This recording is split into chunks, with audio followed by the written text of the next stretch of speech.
was 18 years old when I got married. I belonged to a very conservative family, a Baloch family, where good daughters never say no to their parents. My father wanted me to get married, and all I said was, if that makes you happy, I'll say yes. And of course, it was never a happy marriage. Just about after 2 years of getting married, about 9 years ago, I met a car accident. Somehow my husband fell asleep and the car fell in the ditch. He managed to jump out, saved himself. I'm happy for him. But I stayed inside the car and I sustained a lot of injuries. The list is a bit long. Radius ulna of my right arm were fractured. The wrist was fractured. Shoulder bone and collarbone were fractured.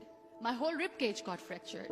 But that injury that changed me and my life completely was the spine injury. Many people came to rescue. They gave me CPR.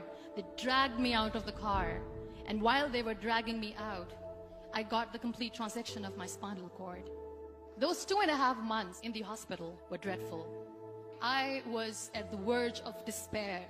One day, doctor came to me and he said, well, I heard that you wanted to be an artist, but you ended up being a housewife. I have a bad news for you. You won't be able to paint again. Next day, doctor came to me and said, your spine injury is so bad, you won't be able to walk again. I took a deep breath and I said, it's all right. Next day, doctor came to me and said, because of your spine injury and the fixation that you have in your back, you won't be able to give birth to a child again. That day, I was devastated. I started to question my existence. Why am I even alive? So what kept me going was, one day I asked my brothers, I know I have a deformed hand, but I'm tired of looking at these white walls in the hospital and wearing these white scrubs. Bring me some colors, bring me some small canvas. I want to paint. So the very first painting I made was on my deathbed, where I painted for the very first time. What an amazing therapy it was. Without uttering a single word, I could paint my heart out. I could share my story. People used to come and say, what lovely painting, so much color. Nobody could see the grief in it. Only I could. And that day I decided that I'm going to live life for myself. I am not going to be that perfect person for someone. I am just going to take this moment and I will make it perfect for myself. That I'm going to fight my fears. So I wrote down one by one all those fears. And I decided that I'm going to overcome these fears one at a time. You know what was my biggest fear? Divorce. But the day I decided that this is nothing but my fear, I liberated myself by setting him free. And I made myself emotionally so strong that the day I got the news that he's getting married, I sent him a text that I'm so happy for you and I wish you all the best. And he knows that I pray for him today. Number 2 was, I won't be able to be a mother again. And that was quite devastating for me. But then I realized there are so many children in the world, all they want is acceptance. So there is no point of crying, just go and adopt one. And that's what I did.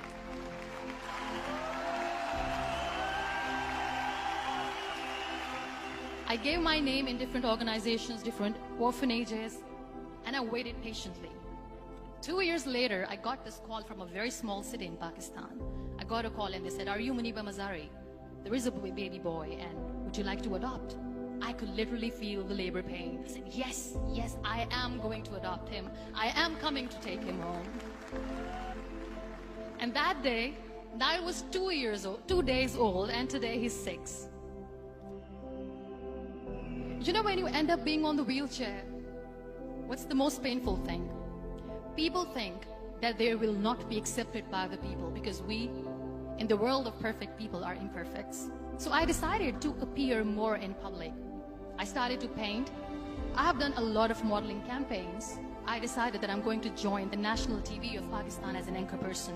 I became the National Goodwill Ambassador for UN Women Pakistan, and now I speak for the rights of women, children. I was featured in BBC 100 Women for 2015. I'm one of the Forbes 30 under 30 for 2016. So when you accept yourself the way you are, the world recognizes you. It all starts from within. We have this amazing fantasy about life. This is how things should work. This is my plan. It should go as per my plan. If that doesn't happen, we give up. I never wanted to be on the wheelchair. Never thought of being on the wheelchair. This life is a test and a trial, and tests are never supposed to be easy. So when you're expecting ease from life, and life gives you lemons, then you make the lemonade, and then do not blame life for that. It is okay to be scared. It is okay to cry. Everything is okay, but giving up should not be an option. They always say that failure is not an option. Failure should be an option, because when you fail, you get up, and then you fail, and then you get up, and that keeps you going. Embrace each and every breath that you are taking. Celebrate your life. Live it. Don't die before your death. Real happiness lies in gratitude. So be grateful, be alive, and live every moment.